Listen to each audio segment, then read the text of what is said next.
Before we do this little scene where W.C. Fields is saying goodbye to people he's worked with, uh, he, uh, one of the assistants came over and said, Miss Carlotta Monti is going to be an extra in this scene. She's going to be one of the crowd. I said, wonderful. You had to tell me that before we shoot, right? Carlotta Monti lived with him the last 14 years of his life. You can't tell me when it's over. You got to tell me before I do it. I'll be up there and say, I'm an idiot. You'll never believe I'm W.C. Fields. Well, I always thought of him, and he had two voices. His personal life, talking like that.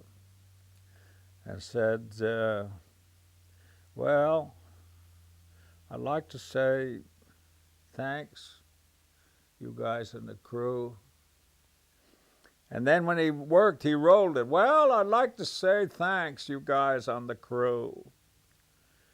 The trouble doing W.C. Fields, everybody with 2 feet thinks they can do The elevator up that tells you how to do it. The druggist tells you his W.C. Fields. Anyway, so I'm doing this thing and I finish. And this woman comes running towards me with her arms wide open, crying. And she said a word, a name.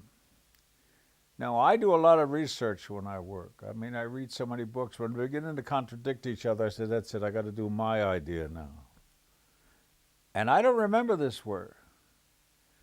And she came, and I talked to a lot of people who think they know W.C. Fields, never heard the word. She came running up to me, she put her arms around me and said, oh, Woody, Woody, Woody, you're not dead, Woody. I didn't know that was his intimate nickname, because he didn't want you to know anything. I mean, he exaggerated the so-called tragedies of his life. It wasn't as difficult as he said, But I didn't care what the critics said after that. I mean, I had my critique. That's all I was interested in,